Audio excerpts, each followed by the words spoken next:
Tonight, there are just 4 candidates on the stage. Their position has been determined by their standing in an average of the 5 most recent national polls as recognized by Fox News and conducted and released by March 1st.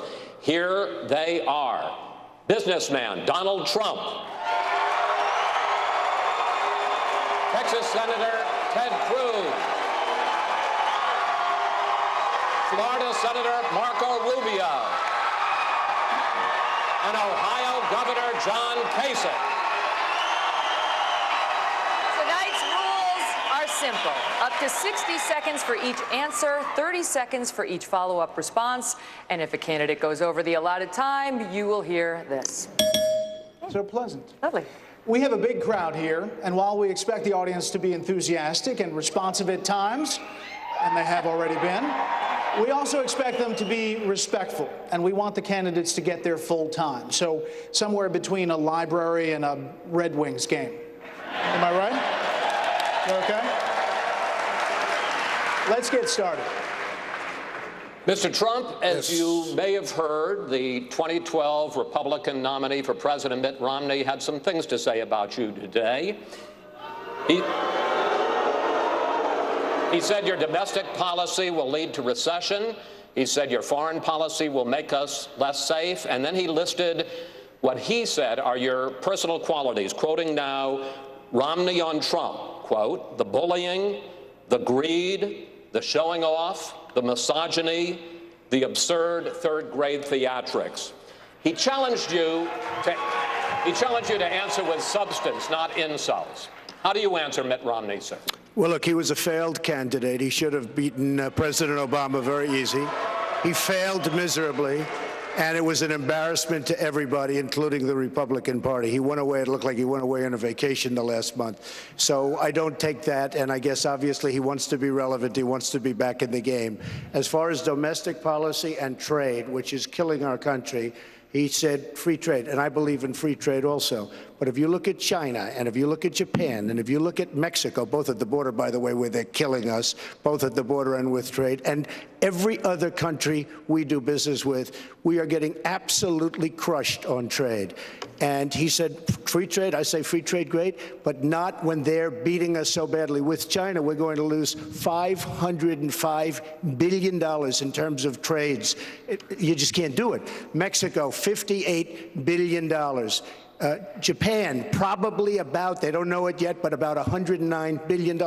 Every country we lose money with. As far as I'm concerned, we've got to reduce, we have to redo our trade deals 100%. I have the greatest business people in the world lined up to do it. We will make great trade deals. Mr. Trump, Romney also talked about your position on race and the controversy over your failure to denounce David Duke on Sunday. You have repeatedly disavowed him since then, but I'd like to go deeper than that. What are your views on the Ku Klux Klan and white supremacists? I totally disavow the Ku Klux Klan. I totally disavow David Duke. I've been doing it now for 2 weeks. You're probably about the 18th person that's asked me the question. It was very clear. That question was also talked about in the form of groups. I want to know, which groups are you talking about? You have to tell me which groups. Ultimately, he got to the Ku Klux Klan, which obviously I'm going to disavow. And by the way, if you look on my Twitter account, almost immediately after the program, they were disavowed again. You know, it's amazing. When I do something on Twitter, everybody picks it up, goes all over the place.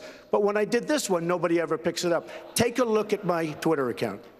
Thank you, sir. Okay, thank you. Thank you. Senator Rubio.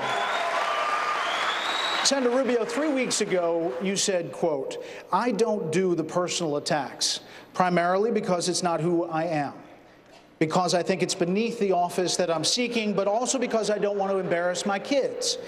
But in the past week, you've mocked Mr. Trump's tan. You've made fun of his spelling. You called him a con artist. You suggested he wet himself backstage at the last debate, along with other vulgar jokes and jabs. So what happened? Yeah, you know, Brett, let me say something. This campaign for the last year, Donald Trump has basically mocked everybody with personal attacks. He's done so to people that are sitting on the stage today. He's done so about people that are disabled. He's done it about every other candidate in this race. So if there's anyone who's ever deserved to be attacked that way, it's been Donald Trump for the way he's treated people for the last campaign. Now, that said, I would much prefer to have a policy debate. I hope that's what we'll have here tonight. Let's have a policy debate. Let's talk about Donald Trump's strategy and my strategy and Ted's strategy and John Kasich's strategy when it comes to ISIS and on health care and on the important issues facing this country. But let's be honest, too, about all this. The media has given these personal attacks that Donald Trump has made an incredible amount of coverage. Let's start talking again about the issues that matter to this country. I'm ready to do that starting right here, right now, tonight. Mr. Trump, your response? Well, I also happen to call him a lightweight, okay, and I have said that, so I would like to take that back. He's really not that much of a lightweight. And as far as, and I have to say this, he hit my hands. Nobody has ever hit my hands. I've never heard of this one. Look at those hands. Are they small hands? And he referred to my hands. If they're small, something else must be small. I guarantee you there's no problem. I guarantee it. All right. Okay. Moving on. Okay, Senator Cruz. You say that you are the true conservative in this race. But 15 states have voted now, and you have won only 4 of them. You've lost repeatedly with what is supposed to be your core voter groups, including evangelicals and conservatives. So hasn't your brand of conservatism been rejected by an electorate that appears to be more taken with Mr. Trump's populist message? Well, Megyn, you know, at the end of the day, for the folks at home, this is not about the insults back and forth between the candidates. This is not about what attacks we can throw at each other. This is the people at home who are struggling. Through 7 years of Barack Obama, this is the single moms who are working 2 and 3 jobs, 28, 29 hours a week, because their hours have been forcibly reduced because of Obamacare. This is the truck drivers and the steel workers and the mechanics with calluses on their hands who've seen their wages not grow year after year after year while the cost of living goes up. This is all the young people coming out of school with student loans up to their eyeballs that aren't able to find a job. And I don't think the people of America are interested in a bunch of bickering school children. They're interested in solutions, not slogans. It's easy to say, make things better, make things great. You can even print it and put it on a baseball cap. But the question is, do you understand the principles that made America great in the first place? As president, I will repeal every word of Obamacare. I'll pull back the regulators that are killing small businesses.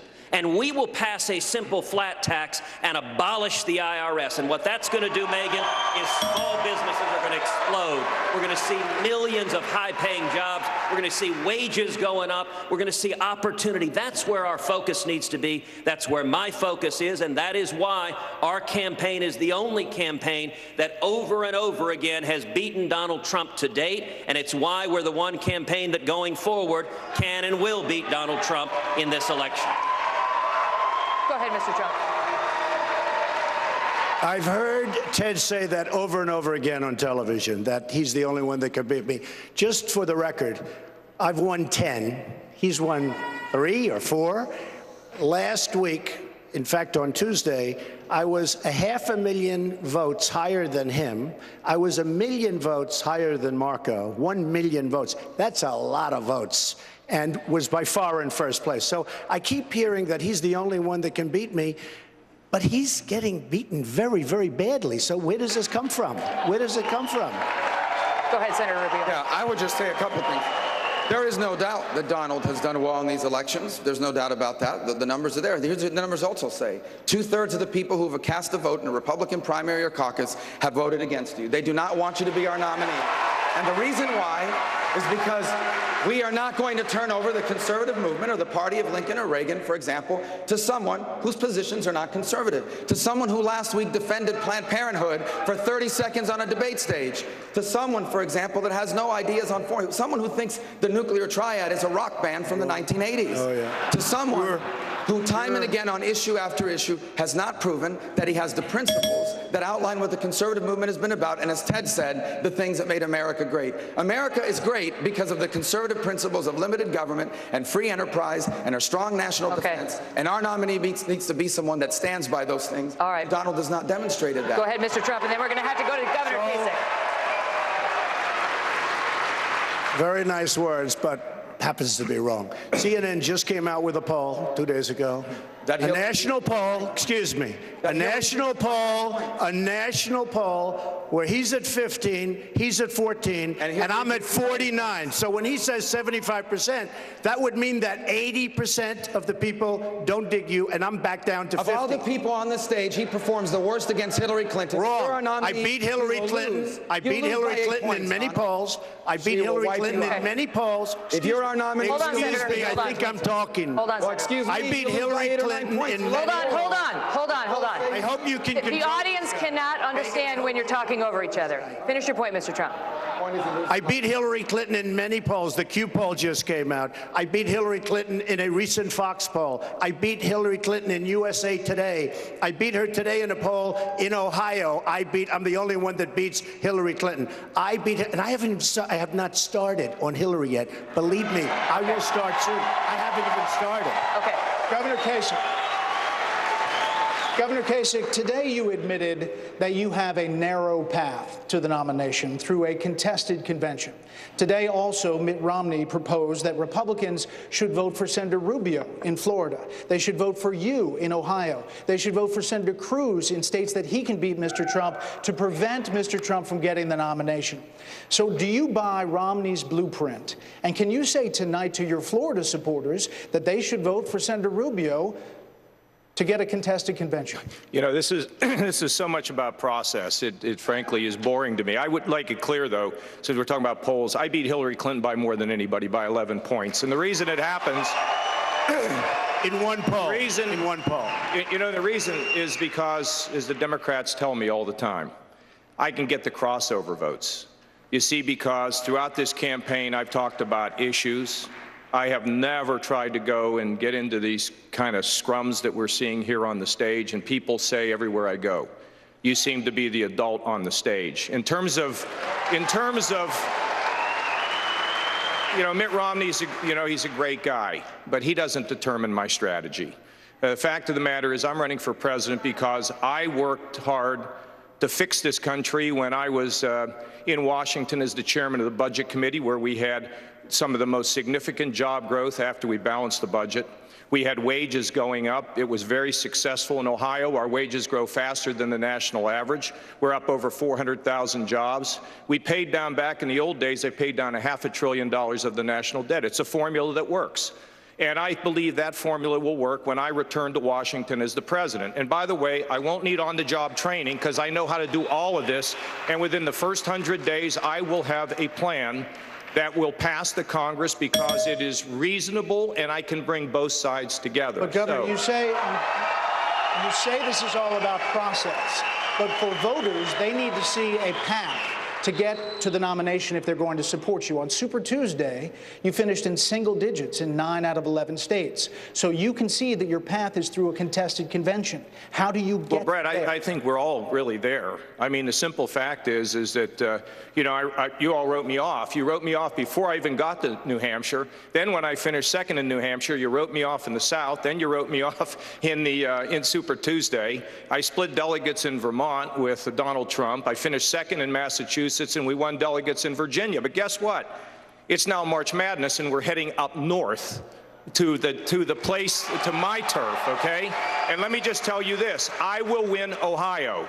And I am going to move all across this country. And over time, as people begin to finally hear my message, you know what people say, Brett, to me all the time? Why don't they give you any time on the debate stage? Why is that? So now all of a sudden I'm starting to get it. And what I want the people to know is I know how to bring people together, Republicans and Democrats.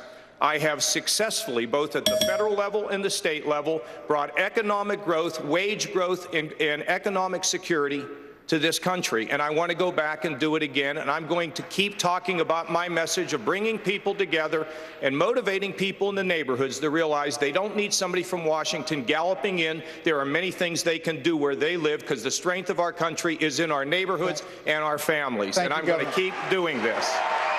Gentlemen, we want to focus now on the economy, which is one of the top issues on Facebook, with 6.6 million people discussing it online. A lot of that conversation is happening here in Detroit, where the unemployment rate is 10.9%. That's more than double the national average. Senator Rubio, you have taken to calling Mr. Trump a con artist who portrays himself as a hero to working people, while he's really been, in your words, sticking it to the American workers for 40 years. But he has built a big company that employs thousands of people. Question: how many jobs have you created? Well, first of all, government doesn't. First of all, Chris, my point is exactly right. He has spent a career convincing Americans that he's something that he's not in exchange for their money. Now he's trying to do the same in exchange for their country. This is a fact. He talks about these great businesses that he's built. He inherited over $100 million. Wrong. And with that money, he lost more money than he's Wrong. Mr. Trump, He talks about how he wants to create jobs in America. He can start tonight by announcing that all the Donald J. Trump clothing will no longer be made in China and in Mexico, but will be made here in the United States. And on the issue of job creation, I find this interesting. The private sector creates jobs. The jobs of those of us in public service are to put in place policies that allow the economy to grow. That's the problem with the Democratic Party. They think government is what creates jobs. Government does not create jobs. Now, the way you create jobs is you make America the easiest and the best place in the world to start a business or to expand an existing business. If you go on my website, marcorubio.com, you will see a real plan to fix our taxes, to roll back regulations, to repeal and replace Obamacare, not just lines around the states. Serious policies and proposals. Sir, Mr. Trump, I'd like you to respond. You have 30 seconds to respond. But as part of that, could you respond to his specific assertion about Trump collection clothes, which you say some of it is made in Mexico? This little guy has lied so much about my record. There we go. The person He has lied so much about my record. Mr. Rubio, Senator Rubio, why don't you let him And finish? I will tell you this. First of all, I got a call from my sister and brother tonight, and they said, we had no idea Dad gave you $200 million. Believe me, I started off with $1 million. I built a company that's worth more than $10 billion. And I say it not in a bragging way, but that's the kind of thinking we need. Very low debt, tremendous cash flow. My financials are they're all in there with the federal elections. You've seen them. Everybody's seen them. I say it only because that's the kind of thinking this country needs with $19 trillion in debt. Believe me. Wait 1 second. Specifically and quickly on the question, will you promise that you will, and how soon will you move your clothing collection, the clothes that are made in China and Mexico? They devalue their currencies. I will do that. And by the way, I have been doing it more and more. But they devalue their currencies, in particular China. Mexico is doing a big number now also. Japan is unbelievable what they're doing. They devalue their currencies, and they make it impossible for clothing makers in this country to do clothing in this country. And if you look at what's happened on 7th Avenue, and you look at what's happened in New York with the garment industry, so much of the clothing now comes out from Vietnam, China, and other places. And it's all because of devaluation. By the way, the Trans-Pacific, if you look at the TPP, a total disaster, which, by the way, Marco is in favor of. It is a disaster for our country. It's trying to be approved by various people, including President Obama. And I'll tell you something, the biggest problem with that is they don't take into concurrence the devaluation. Thank you. Thank you, Mr. Trump. Senator Rubio. And they're killing. Senator Rubio. The answer is he's not going to do it. And you know why? Because there are plenty of clothing makers in America.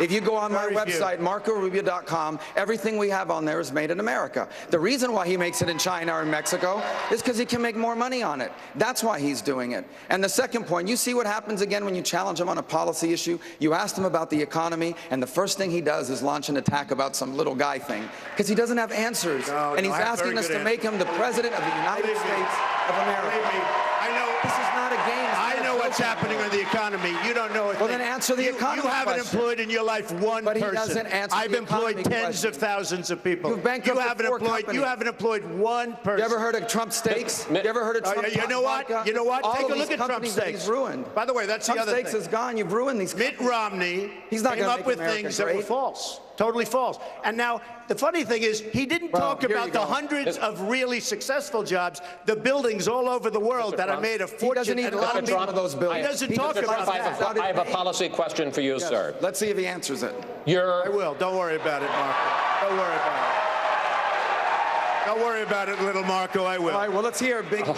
Donald. Don't worry about it, All right, little. wait. Don't worry about it, little Marco. Gentlemen, Let's hear it. gentlemen, You ought to show up. gentlemen, you got to do better than this. This guy has the number one. Mr. Trump, may I number ask one you, absentee Mr. Trump, record in the I'd like to ask you a United policy question. Doesn't show Your up to proposed vote. tax cut. That's why the your people in Florida do not like him. Mr. Trump, your proposed tax cut would add $10 trillion to the nation's debt over 10 years, even if the economy grows the way that you say it will. You insist that you could make up for a good deal of that, you say, by cutting waste, fraud, and abuse. Correct. Like what? And please be specific. Department of Education, we're cutting Common Core, we're getting rid of Common Core, we're bringing education locally. Department of Environmental Protection, we are going to get rid of it in almost every form. We're going to have little tidbits left, but we're going to take a tremendous amount out. We have various other things. If you look at the IRS, if you look at every single agency, we can cut it down, and I mean really cut it down and save. The waste, fraud, and abuse is massive. Larry Kudlow, great guy, everybody respects him, said my plan for taxes and tax cutting is the best by far of everybody. But Mr. Trump, your numbers don't add up. Please put up full screen number 4. The Education Department, you talk about cutting. The total budget for the Education Department is $78 billion, and that includes Pell Grants for low-income students and aid to states for special education. I assume you wouldn't cut those things. The entire budget for the EPA, the Environmental Protection Agency, $8 billion. Okay. The deficit this year is $544 billion. That's more than $500 billion. Your numbers don't add up, Let me sir. explain something. Because of the fact that the pharmaceutical companies are not mandated to bid properly, they have hundreds of billions of dollars in waste. We don't bid properly. We don't have proper bidding procedures. The reason we don't is because they take care of all of the senators, all of the congressmen, and they don't bid. They don't go out to Mr. bid. Trump? Take a look. Excuse me. You're talking about hundreds of billions of dollars. No, you're not. If we went out to the proper bid. Of course you are. No, you're not, sir. Let's put up full screen number 2. You say that Medicare could save $300 billion a year negotiating lower drug prices. But Medicare total only spends $78 billion a year on drugs. Sir, that's the facts. You're talking about saving more money on Medicare. I'm saying saving through negotiation throughout the economy, you'll save $300 billion cut the federal a year. deficit. And that's a huge, of course it is. We're going to buy things for less money. Of course it is. That the works only out. money that we buy, the only drugs that we pay for is through Medicare. I'm not only talking about drugs, I'm talking about other things. We'll save more than $300 billion a year if we properly negotiate. We don't do that. We don't negotiate. We don't negotiate anything. Can I? No, I promise I'll get to you in a moment, sir. Senator Cruz, one of the centerpieces of your campaign, in fact, you mentioned it again tonight, is that you will abolish the IRS. Question, though, who will collect the taxes that you're still calling for? Who will oversee to make sure that people pay the taxes that they rightfully owe? And who will check on the various tax deductions and tax credits that you still want? So my simple flat tax, I've rolled out in precise detail how it will operate, where every American can fill out our taxes on a postcard. And if you want to actually see the postcard, see all the details, you can find them on our website. It's tedcruz.org. When we get rid of all the corporate welfare, all the subsidies, all the carve-outs in the IRS code, it dramatically simplifies it. And under Obama, the IRS has become so corrupt and so politicized, we need to abolish it altogether. Now, At the end of that, there will still be an office in the Treasury Department to receive the postcards, but it will be dramatically simpler. And let me take a moment, Chris, to go back to this exchange that was going on in between all of the insults. Let me point out the specificity that was lacking. It's very easy to say, let's cut waste, fraud, and abuse. I've rolled out a detailed plan to cut $500 billion in federal spending, specifying exactly what I would cut. It's easy to say it, but one of the great disconnects to all the people, all of the voters, I understand the folks who are supporting Donald right now. You're angry at Washington, and he uses angry rhetoric. But for 40 years, Donald has been part of the corruption in Washington that you're angry about. And you're not going to stop the corruption in Washington by supporting someone who has supported liberal Democrats for 4 decades, from Jimmy Carter to John Kerry to Hillary Clinton. You're not going to stop the corruption and the cronyism by supporting someone who has used government power for private gain. Instead, we need a president who stands with the American people. Governor Kasich, I promise I will get to you, but you do get 30 seconds to respond, Mr. Trump. Well, all of a sudden, I hear for 40 years I've been involved in Washington. I have been supporting people for many years. And these people have been politicians, and they've been on both sides, Democrats, Republicans, liberals, conservatives. I've supported everybody. Because until recently, I wasn't a politician, and I hope maybe you don't all consider me a politician right now. I hate the term politician, but I've been supporting politicians. A recent article somewhere said Donald Trump is a world-class businessman who goes out and he does get along with everybody. I've supported Democrats and I've supported Republicans, and as a businessman, I owed that to my company, to my family, to my workers, to everybody to get along. Part of the problem we have in Washington, Chris, is it's total gridlock. Nobody gets along. We need people to get along. We need to be able to get things done. Governor Kasich, Democrats, as you know, will make income inequality a big issue in the general election. You support raising the minimum wage, although you say not to the $15 an hour that Democrats are talking about. Mr. Trump opposes any increase because he says it will price American workers out of the world market. Is he wrong about that? No increase in the minimum wage? Wait a minute. First of all, I didn't say I was for increasing the federal minimum wage. I said in Ohio we increase it modestly every single year. So I'm not for a federal minimum wage increase. But you did talk about states doing it. Well, if states want to do it, they ought to sit down with business people and the lawmakers and figure out what will work. But hold on a second here with everything else. I'm the only person on this stage who actually was the chief architect of balancing the federal budget. It's not a theory for me. It's not some, you have to know how to put everything together. And, you know, I spent 10 years of my life to get there, and I did not do that because I'm worshiping at some balanced budget shrine. The reason I did it is when you have common sense regulations, lower taxes on individuals and businesses, and you have a fiscal plan that makes sense, the job creators will expand employment. And what happened? When I was there, the jobs were exploding. Bill Clinton's tried to take credit for it.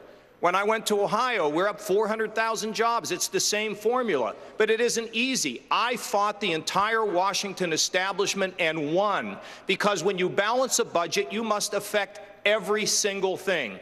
Everything in the federal government specifically. You cannot get there with theories or broad statements, and you have to be willing to take the heat. In fact, I fought a Republican president who I thought was not offering constructive proposals to fix this economy. So when we talk about all this, there's one person on this stage and one person who's been a candidate for president in either party that restored economic strength, growth, a balanced budget, paid down debt, cut taxes, the things that people in this country want.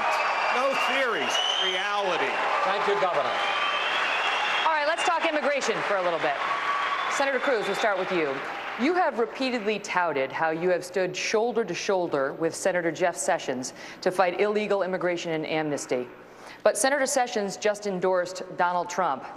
If voters want Jeff Sessions-style immigration policies, isn't their choice rather clear? Yes, their choice is very clear. If you look to the actual record, you know, Donald mentioned a moment ago that he was just doing business when he was writing checks to liberal Democrats. But that's not, in fact, the checks he was writing. Listen, we could all understand if you write a check to a city commission because you're looking for a zoning waiver on building a building. That may be corrupt, but you could understand real estate developers doing that. That's not what Donald Trump did. Donald Trump supported Jimmy Carter over Ronald Reagan. Donald Trump supported John Kerry over George W. Bush. If you don't like Obamacare, Donald Trump funded Harry Reid and Nancy Pelosi taking over Congress to pass Obamacare. On immigration, if you don't like amnesty, if you don't like the Gang of Eight, Donald Trump funded 5 of the 8 members of the Gang of Eight, $50,000. And let's talk about this election. The choice Republican primary voters are making is who is best prepared to stand up to Hillary Clinton and beat Hillary Clinton. Donald Trump has written checks to Hillary Clinton not once, not twice, not 3 times, 10 times, and 4 of those checks were not to her Senate campaign. It wasn't that she was the New York senator and it was a cost of doing business. It was to her presidential campaign. Donald Trump in 2008 wrote 4 checks to elect Hillary Clinton as president. Okay. So I'd like to ask Donald, why did you write checks to Hillary Clinton to be president in 2008? It wasn't for business. And how can you stand on a debate stage now with her and say you don't think she should be president? Actually, it was for business. It was for business. I pride myself, including outside of the United States. I'm doing almost 120 deals outside of the, which I hope to be able to stop very soon and let my children handle it. But we're doing many, many deals outside of the United States. I support politicians. 2008, I supported Hillary Clinton. I supported many other people, by the way, and that was because of the fact that I'm in business. I did support very heavily Ronald Reagan. I also supported George Bush, by the way. All right, Mr. Trump. But what would you say stand by, to Hillary Clinton on the stand by, debate Senator stage Cruz. when you wrote her a check in 2008, wrote her 4 checks? Let me tell you something, Ted. The last person that Hillary Clinton wants to face is Donald Trump. That I can tell you. All right. Let's move on. And with all due respect, we have questions. We have questions. That I can tell you. No. Hold on. We can do more of this later. So, Mr. Trump, hi. Hello. How you doing? Nice to be with you, Megan. Great to have you here. You're looking well. You're looking As well. are you. Back in January, you gave an off-the-record interview to the New York Times. It was apparently audio taped. Now, a recent report in BuzzFeed, citing sources at the Times, reports that in that interview you expressed flexibility when it comes to your immigration policy, specifically with respect to your promise to deport the 11 million people who are now living here illegally. You have suggested that you may have expressed some flexibility when it comes to the size of the wall that you want to build. But did you tell them specifically that you are flexible when it comes to your deportation plans? I don't know exactly what, when you talk about off the record. First of all, BuzzFeed, they were the ones that said under no circumstances will I run for president. And were they wrong? But a lot of people said that. Then I did have a meeting with the editorial board of the New York Times, a very nice meeting. Many of those things were off the record, I think at their suggestion and my suggestion.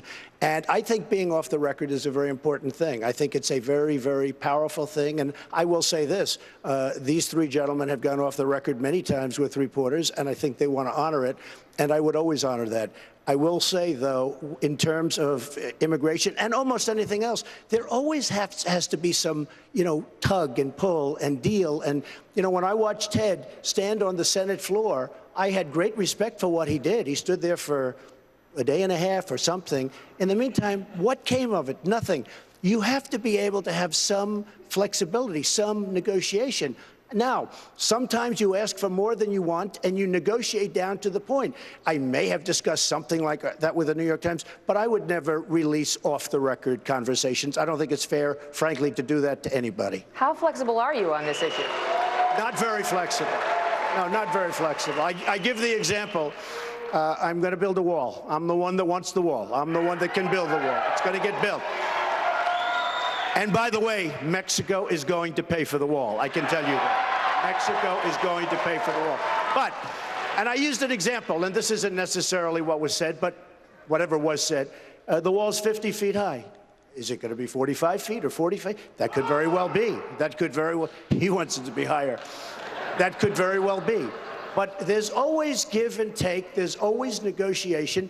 And the best negotiator that knows what he's doing will make a great deal. But we need give and take in government. If you don't have give and take, you're never going to agree on anything. Senator Rubio. You not only supported the failed immigration reform effort through the Gang of Eight, but you're still on record as favoring an eventual path to citizenship for those who are here illegally. And in addition, you favored in-state tuition for Florida illegal immigrants. You've been hitting Mr. Trump hard on this flexibility discussion with the New York Times, but his supporters might say at least his opening stance was tough. Well, first of all, let me say that on the issue of the off the record, that's not up to the New York Times. That's up to you, Donald. If tonight you tell the New York Times to release the audio, they will do it, and we can exactly see what your true views are on immigration. Fine. Because it is a major issue in your campaign that you've made a center issue. Now, as far as my record on it is concerned, I absolutely want to solve this issue.